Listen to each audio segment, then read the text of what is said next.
Hello everybody, this is GeneStar134 with the new movie review. As you can see, this is Silent Hill Revelations. Now this is a sequel to the Silent Hill number 1, which I saw also, and I digress. So, in this one, the main character is Heather Mason.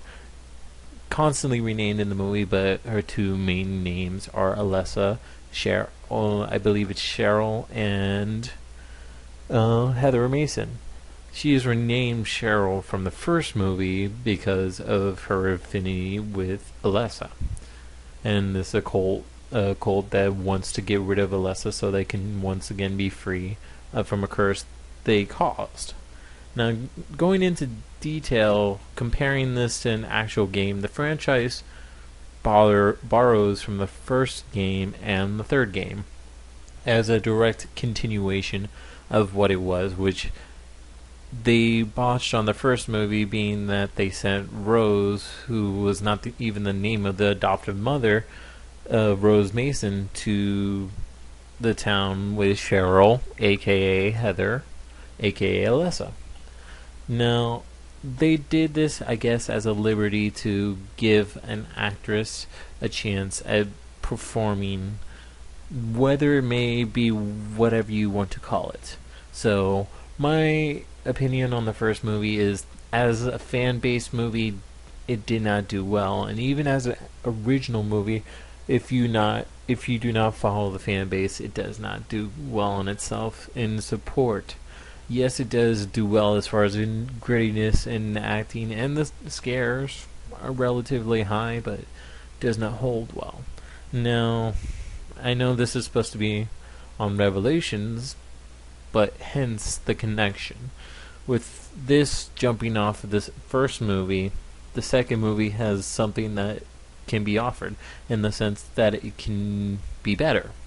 It can be more connected to the series, it can be more subtle and more scary.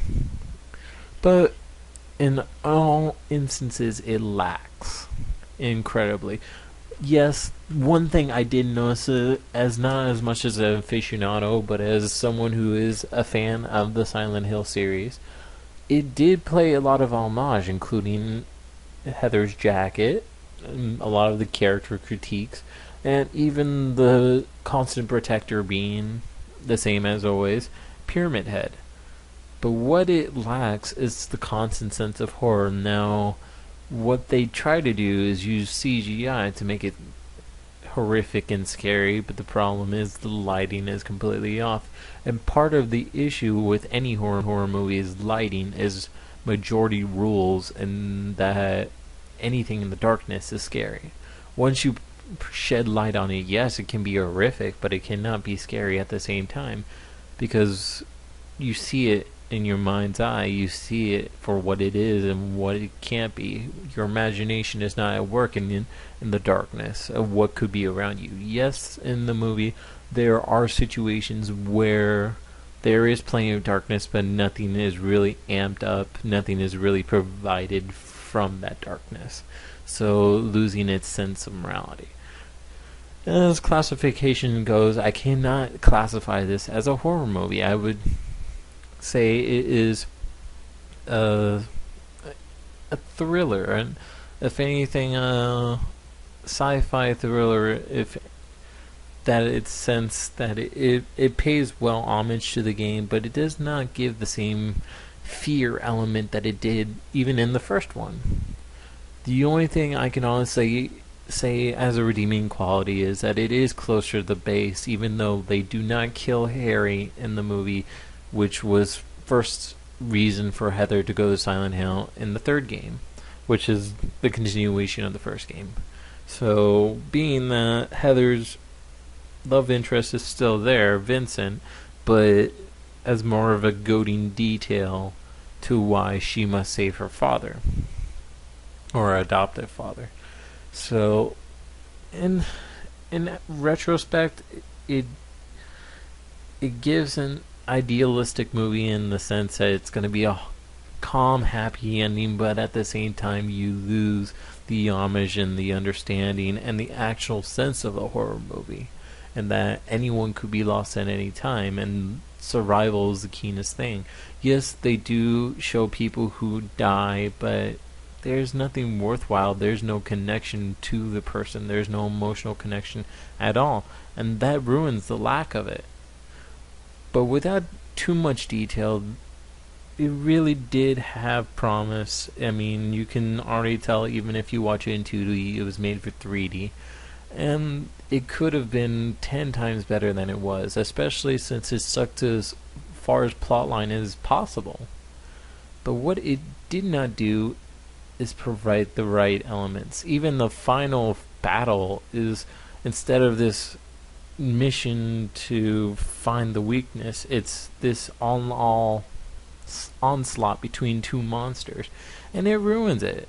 It becomes this action scene that's supposed to be horrific and turns it into something, like I said, changing the whole classification. So my issue is that this movie has lost a lot of its way in the fact that it tries to incorporate the genre and the story, but lose its fear. And I cannot say anything as far as actors. Actors played well as they could as far as what they were given for parts.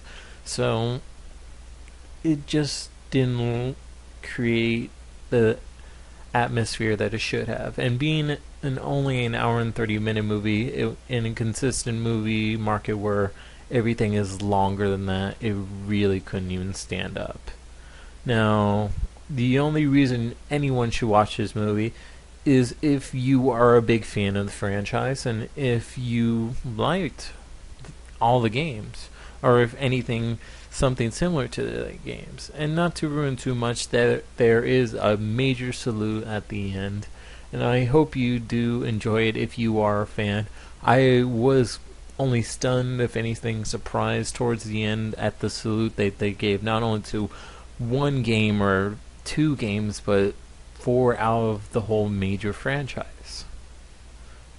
Not the best 4 out of the franchise, but still, if you see what happens, you will at least get a simple nod in understanding if you played all the games. I won't ruin which games. It's more up to you. I hope you enjoyed this review. And again, suggesting for those who want to watch a good movie, this is not yours, but if you are a fan of the Silent Hill franchise as far as video games, then this movie will be for you. This is a fan-made movie, and it's all it is. I hope you enjoyed this review. This is Gene Star 134 signing out.